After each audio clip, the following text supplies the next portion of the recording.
So, new content, new person I found to react to. Internet historian called Become Fancy, the theater.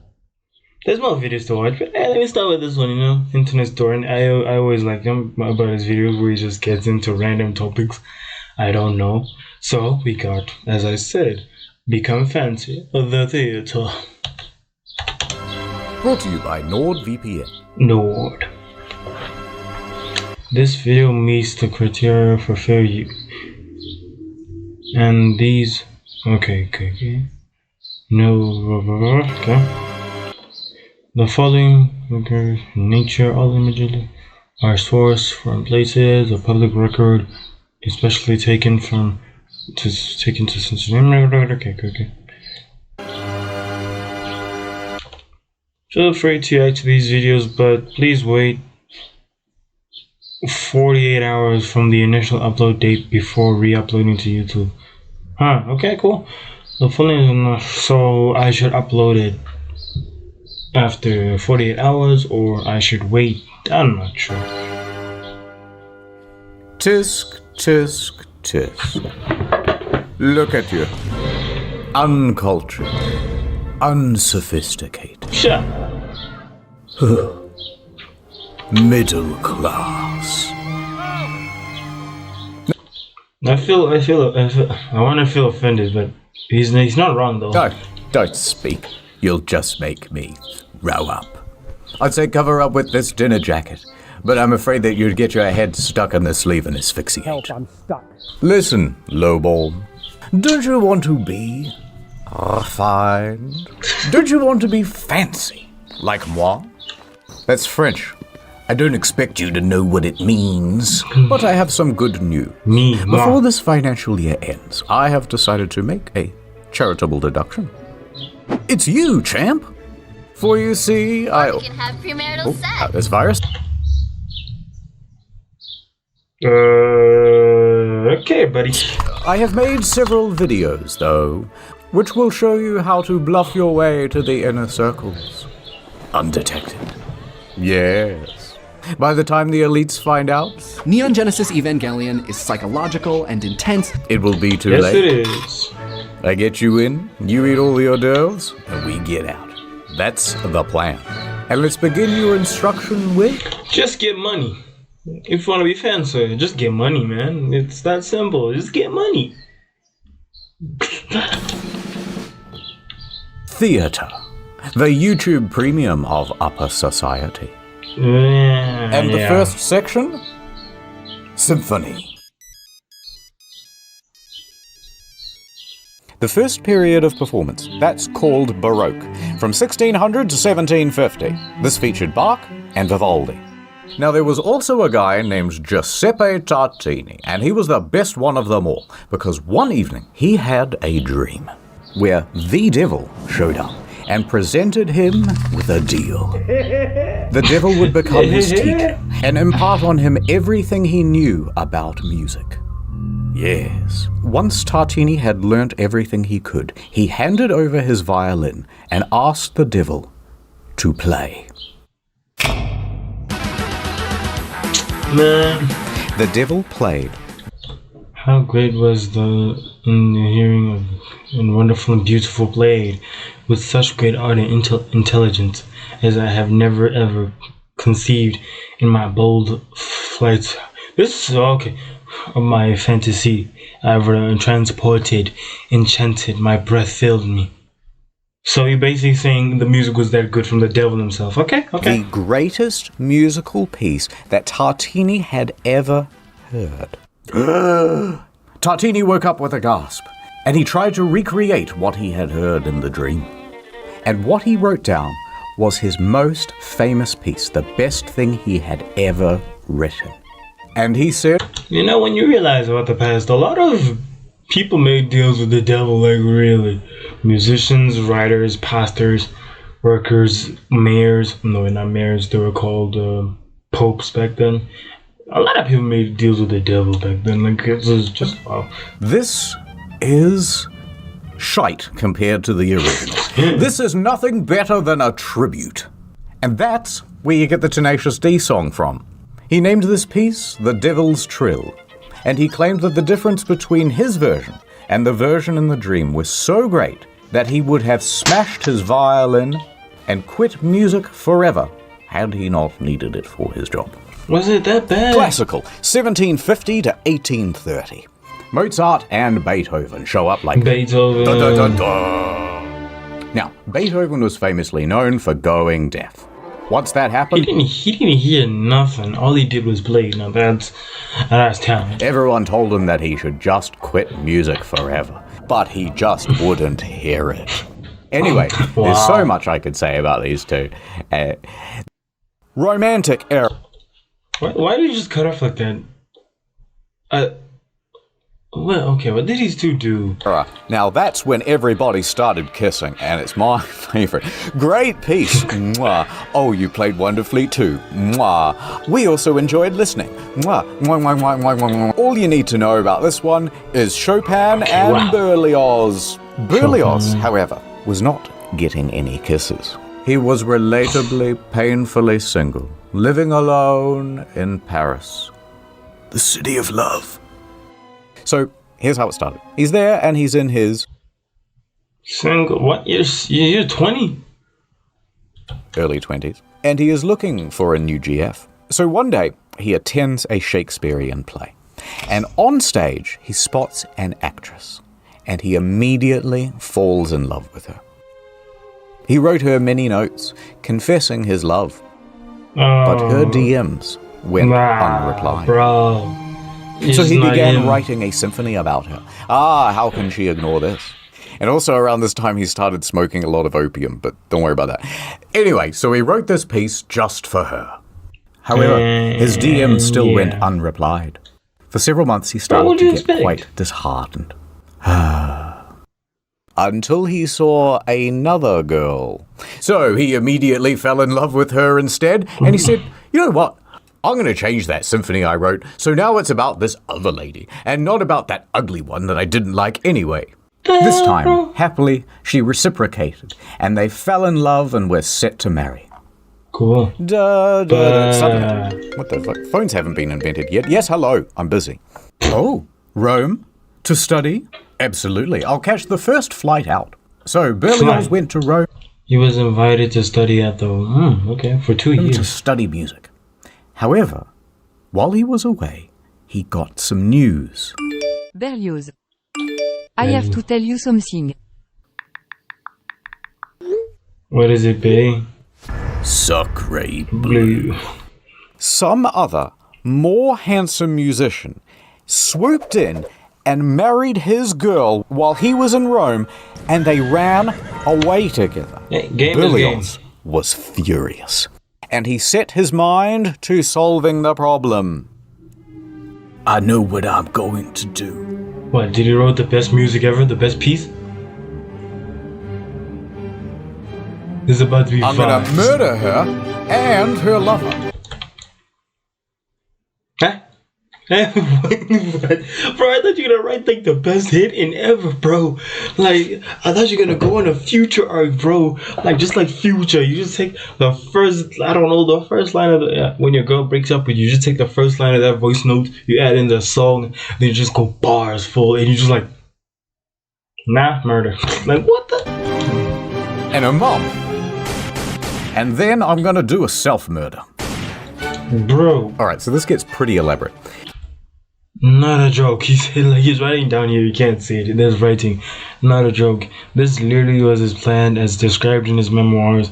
He would effectively name of the former mother-in-law to be as the most hippopotamus he did, despite her, especially because he believed he had set up the whole marriage while away.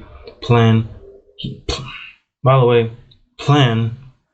motivated to prevent the girl from marrying. Dang, bruh. Because he was poor. Man was all paranoid. His idea is to dress up as a housemaid. He has bought both poison and 2 guns. I think I remember this anime. I think it's like, I don't know, maids and guns. Now he is going to sneak into the house of his ex-fiancée, and there she and her mother will be sipping tea, which he has already poisoned. Then he will pull off the clothing and reveal himself. Blam, blam, sad overture. So, he heads back home to Paris to do it. Okay. But while on his travels there, it takes quite a while, he has to change carriages. And when he does that, he leaves the guns in one of the little cubbies. So he's lost all his weapons. What is he going to do now? Bro, lock in. Lock in. That was your only plan. You forgot the things essential to your plan. Well, his next leg on the stop is Genoa, and he decides, you know what? Let's just skip the murder and go straight to the finale. So he stops off in the port city of Genoa, and he's there at the side of the Mediterranean. Bruh. He pauses for a moment, Come on. then he throws himself in. Now, some people see this whole thing happen, and they think he's had an accident, so they run in to try to save him. They pull him to the shore. He lived. So he has now reached his lowest point. They will hurt you much harder. He dejectedly continues home. He gets back to Paris, and he wallows around, feeling pretty sorry for himself. But he decides, you know what? I may as well do what I do best in times of trouble. Night music. Smoke a lot of opium. And while I do that, I shall write a symphony. Although I ain't gonna name it after that hoe who stole my heart. And so he went back to work. But here's the thing. It was the greatest piece he had ever written. And it premiered to a huge crowd. And you know what? It was a smash hit. Number 1 on iTunes. But then, and here's a bloody plot twist. Remember the first girl? Well, she attended that concert, and she realized that Berlioz was a genius. And then she wrote a letter to your boy saying how good your bloody symphony was, and sorry about not replying, I just put my phone down and got super busy or whatever. Right. By the way, I love you. And so Berlioz goes, well, I love you too. And a year later, they were married. It's a beautiful moral of the story. See, fellas, don't jump in the Mediterranean. Anyway, a few years later they got divorced. Because weirdly, he cheated on his wife with the housemaid. Not that one, a different one. But then he married that housemaid. Hooray! But then when he died later on, for some reason he gets buried with both of them. It's kind of Here lies... What the hell? Okay. strange. But moving on to the Impressionist musician. Wow. Now that's Claude de... I'm not saying what. Claude the who? The what? What now? Claude what? What? You know what? You better go to ad time. Alright guys, welcome back to the Nord Right, he's not saying. I'm not saying too. Claude what? stream. Today we're playing Assassin's Creed 3. Chat, come on, chat. Do it, Hey, oh, do it. everyone's spamming Nord in the chat. I love Whoa, new that. follower! Hey, welcome to the Dream Team Sub Cream. Thank you so much for the great. Oh, unfollowed. Sorry, guys. The cleaners are here. Sorry, just ignore the mess. I haven't bro, cleaned up you these can't bottles yet. excuse No, evil. it's just tea. It's just tea. Should I get into streaming? I'm not sure, bro. I need a Wi-Fi router. I stream for 10 hours a day, and it's like the algorithm is against me or something. How come everyone is watching Asmon's stream? Not gonna lie, Asmon's videos are just really they really catch your attention, you know? So I don't really blame you on that one. And I'm not getting any new followers. I'm playing the games. What more do you want me to do? Who are they calling out? Just a quick word from the sponsor. NordVPN is the VPN that you can trust. So go to nordvpn.com/internethistorian for a huge deal on a 2-year plan plus 4 bonus months for free, plus a 30-day money-back guarantee. My God. Today we are gonna be watching the new Snow White movie. I love the intro. Oh, I love seeing that Disney logo. That's brilliant. That's brilliant. Wait, Guys, is it- I'm just gonna get up and get some food. I'll be back in a minute. Oh no, it is. Is it? Bruh. What the hell? What the f? Who reported my stream? Oh Oh, wow, that is... Again, you're calling out SQC, bro. What's wrong with you? Hello, my Nordlings. Welcome back to the stream. Can we get some ends in the chat, guys? Not like that. Mods! Welcome back to the ASMR stream for NordVPN. Get out of my ear. Drinking a can of Coke while I say the word Nord. Nord. Hey, thank you for the tier 3 sub. With NordVPN, I can be outside my house, Jack's Film's house, Samito's house, Ordinary Things' house. Just like that. Welcome back to the hot tub stream. What do you guys mean? How many hot dogs can I put in my mouth? Why? I'll just... Oh my god, $5,000 donation. Thank you so much. You guys are such good friends. Is that Amarath? You just called out Amarath. Streaming's not for me. I'd rather go to nordvpn.com/internethistorian to get a huge deal on a 2-year plan plus 4 months for free. Not bad. And over. Yeah. Now back to the fancy stuff. Watching Netflix, are you? Bro. All tucked in with a 3-hour essay on Good Game Good, and here's why. Fallout New Vegas is actually the only base Bethesda game. Turn that off. I've got something for you much less enjoyable and far more expensive. We're going to the theater. Yeah, the theater's very boring but very expensive. But I feel like the older I get, the more I want to go. You know? Yeah, I'm getting old. From the ancient Greek, Theatron, the most dramatic of the Transformers. It means a place for viewing. Here's a Roman theatre. They were quite simple back then. You have the stage, the auditorium, and the vomitorium. Yeah. Now, for a very long time, people thought that the vomitorium was a place where the Romans would gorge themselves, where they would eat so much that they would throw up, and then gorge themselves again because they were so decadent and or bulimic. But it comes from the word vomir, which means to spew forth, because that's where people go in and out. So vomitorium is just a dramatic way of saying the entrance. Now, if you skip forward to the 1800s, things are getting a lot more modernized, but they still didn't have electric. So they had what's called the limelight. And that's why they say, to be in the limelight, to be the star of the show. What is it? Is it a candle? What they would do was take a piece of quicklime and heat it up super hot, which will naturally glow very bright. They would then take reflective mirrors and lenses to focus the beam, and they would use that as an early form of the spotlight. The limelight is not because it's green, but because it's made from quicklime. In the modern day, things are a lot more advanced, and they can do all sorts of cool shit with like lasers going into your eyeballs and all sorts of stuff. But it's not just the tech that's had an upgrade, it's the architecture as well. In Elizabethan times, they had the yard, and you could get in here for about a penny apiece. And this is where all the poor people stood to watch the shows. It's like when you go to Oppenheimer and you end up with the worst seats in the IMAX theater, right? But thankfully, in modern times, we have fixed that problem. We kicked out all the poor people and we sunk the floor down low and put in an orchestra pit. Now, these things are usually 6 to 12 feet deep, so they're not obstructing the audience's view. But having a giant hole at the end of a stage is quite dangerous. So usually they put a big net there as well. And yet, a lot of people still get pitted. Like a lot of people.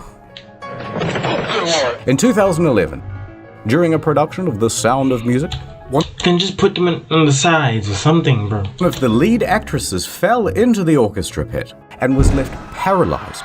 An accident occurred in 2011 November, where it remains paralyzed from the waist down to this day. Dang. From the waist down. In 2009, a conductor, not a superconductor, just a regular one, fell 14 feet into the dark pit and broke 9 vertebrae.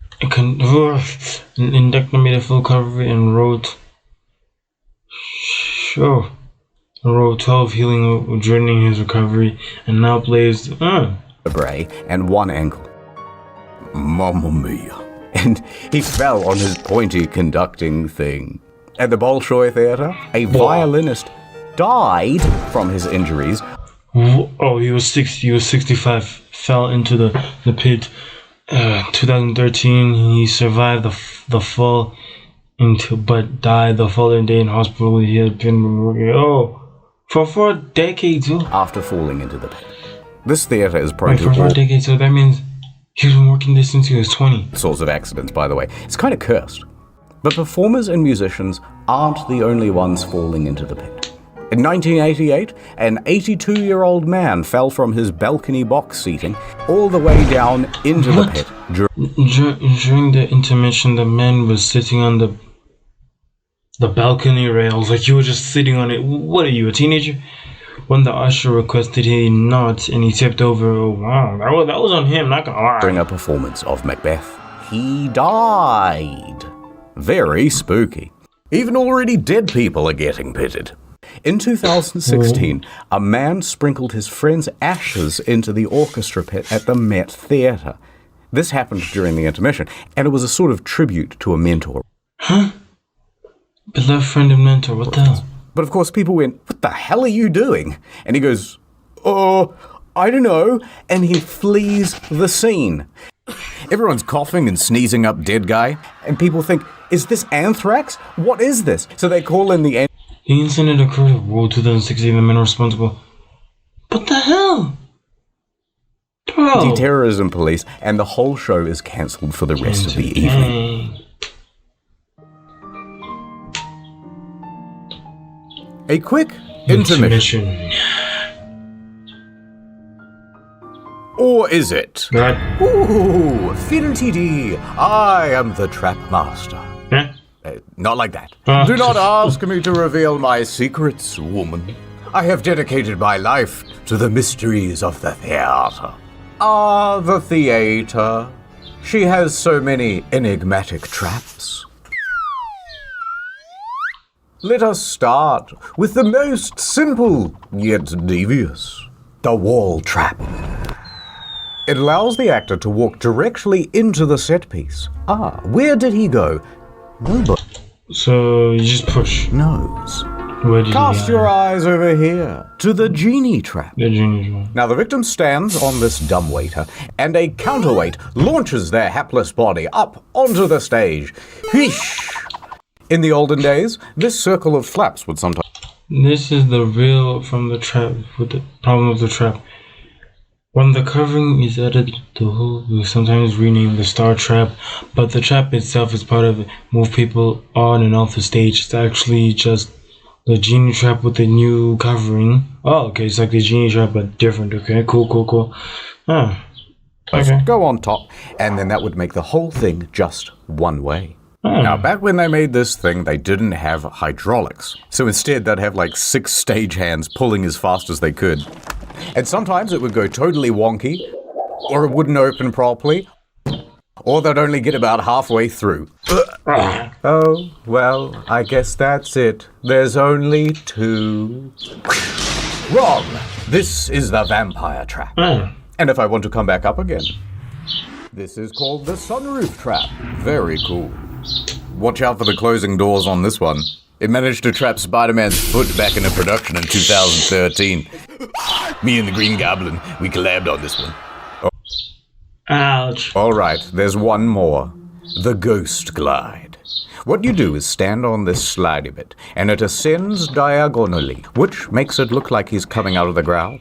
But the ladies, they're yawning, they're going, ooh, short ghost. But then... Like, imagine the people just pulling that thing on the ground like, they pay me 2 cents to do this. 5 foot, 5 foot 1, 5 foot 2. All the ladies are turning their heads now. 5 foot 3, 5 foot 4, 5 foot 5. All the ladies are loving it. Now, I bet you're wondering, what happens to the actors when they go down these traps? Are they dead and gone forever? Yes, sometimes. In 1888, Frederick Federici Man, there was no safety when it comes to some of these things, bro. was playing the role of Mephistopheles in Faust at the Princess Theatre in Melbourne. as he descended the trap at the end of the play. Goodbye, everybody, goodbye. He had a heart attack and died. What? Okay, it was 3 March 1880, opening night. There was a doctor who immediately attended to him, and then he go, wow, man, heart attack. Never seen again. So as you can imagine, with this many deaths, the theatre has become a highly haunted place. Oh yes. In fact, sometimes you can put your ear right up to the wall and you can hear 2 male ghosts wrestling. Can't fake that. Ah, another ghost hole. Don't...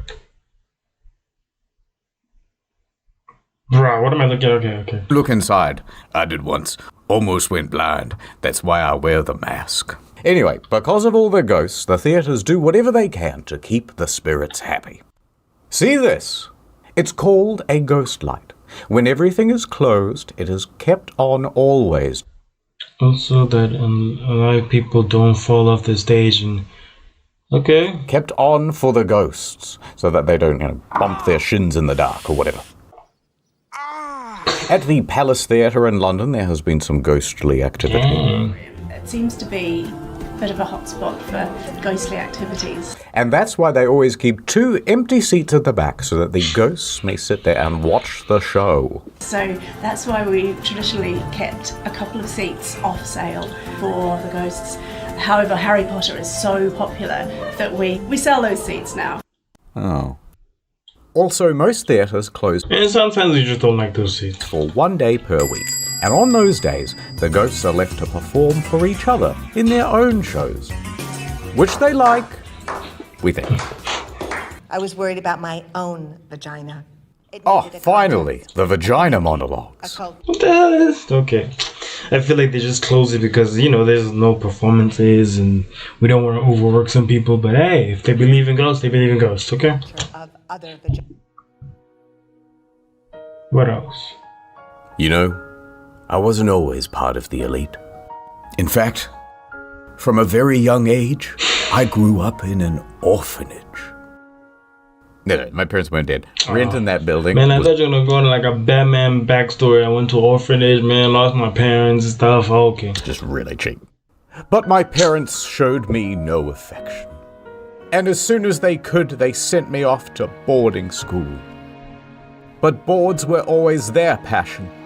Wow, literally bored because, wow, these are all board names? Wow, Pile, Ash, Evergreen, Oak, Curry, okay, Wellow. Wow, that's all board names, wow. Not mine.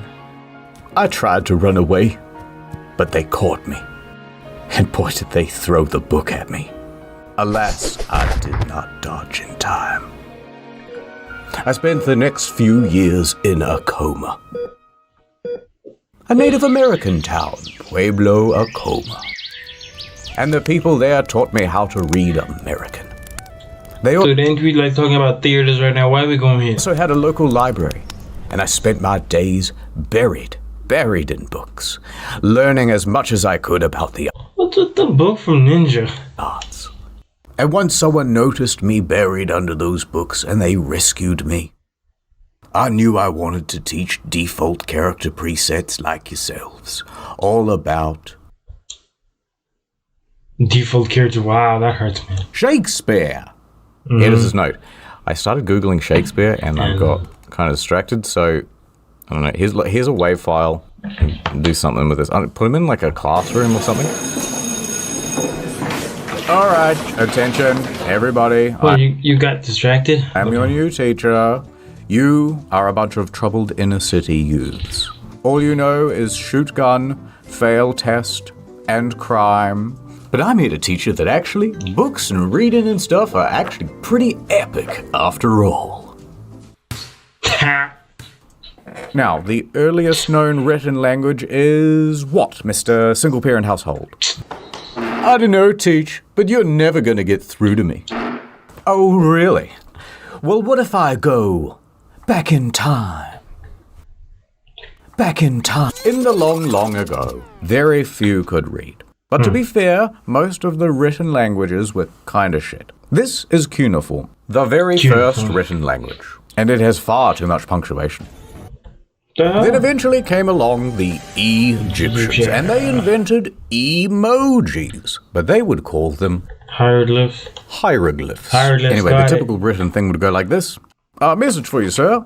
Big bird, man with stick, man sitting, circle. Oh, more bills.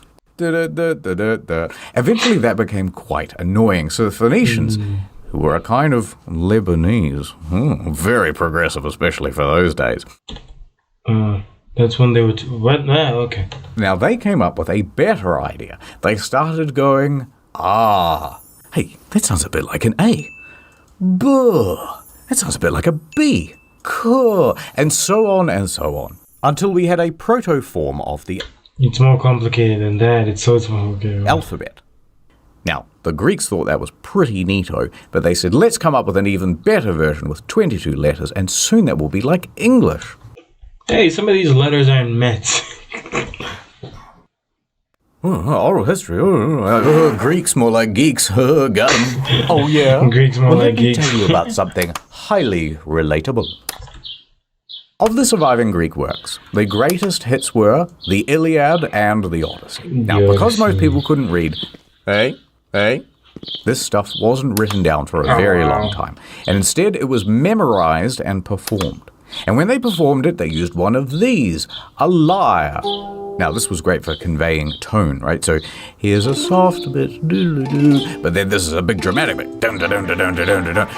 Now, the Iliad starts with this guy, Menelaus, king of Sparta, and he has a wife, Helen, and she is a very fine lady. And then the Prince of Troy shows up. His name is Paris, and he goes, damn, shorty, awooga. Hey, that's what he'd say. She ugly. Right? And he and his boys abduct her and took her all the way back to his crib in Troy. Now this makes Menelaus quite miffed. Hey, hold on there, Buster. He declares a turf war, but he can't win it alone, so he calls on his homies. Odysseus, king of Ithaca, and Achilles, the best drive-by shooter of all time. But Achilles is not in the mood to fight, so the whole of the Iliad is basically spent trying to convince this guy to get involved. Please? No. Please? No. Eventually, they win the turf war by being very sneaky. They make a giant horse, which is the symbol. Troy is especially known for its trade of horses, so it's a symbol of of Troy, and they leave it at the front. Trojan horse, okay. That's their way of saying, oh, I guess you win. We're walking away now. And meanwhile, thousands of soldiers go off and hide in some bushes. Now, the Trojans are very suspicious, but they can see that the Greek ships are actually sailing away into the horizon. So they know, it must be real, We've won the many years' war. Yeah. But actually, there's almost no one on those ships, and there's a surprise inside the horse. Later that night, when everyone's asleep, boiling hot tzatziki everywhere. And also some soldiers wearing thermal... There was not that stuff. But there was some elite soldiers, SAS of their time. Wow, they were that good. Okay, hidden their some misunderstandings or simplifications of their story have the idea that the entire small army was held up in the horse. Wow. Protection. They get out and they open the gates, and then everyone comes out of the bushes, running into the city and kill everybody. Why do you say that in a nice tone, bro? That was very brutal. After they win the war, Odysseus heads back home to Ithaca. However, on his way, he starts making beef with Poseidon, god of the sea. And Poseidon is mad. Odysseus was supposed to give his thanks to the gods, but it's complicated, and then he blinded Poseidon. What the hell? Dude, you started beef with him? At the disrespect. So he sends Odysseus on a long-ass detour. Why are you beefing with gods? And that detour is the story of the Odyssey. Pretty epic, right, kids? Whoa, Tish, that's fire. I'm starting to come around. That Odysseus guy is literally me. Yeah, I'm gonna try that horse trick on my ops. Homer. Bruh, it's okay. Stop that black from stuff. Homer's Odyssey is not a character in the story. He's the guy who tells the story, and then people wrote it down. Now, moving chronologically to the next big one, you've got the Bible. And for all practical purposes, this was basically an oral tradition too.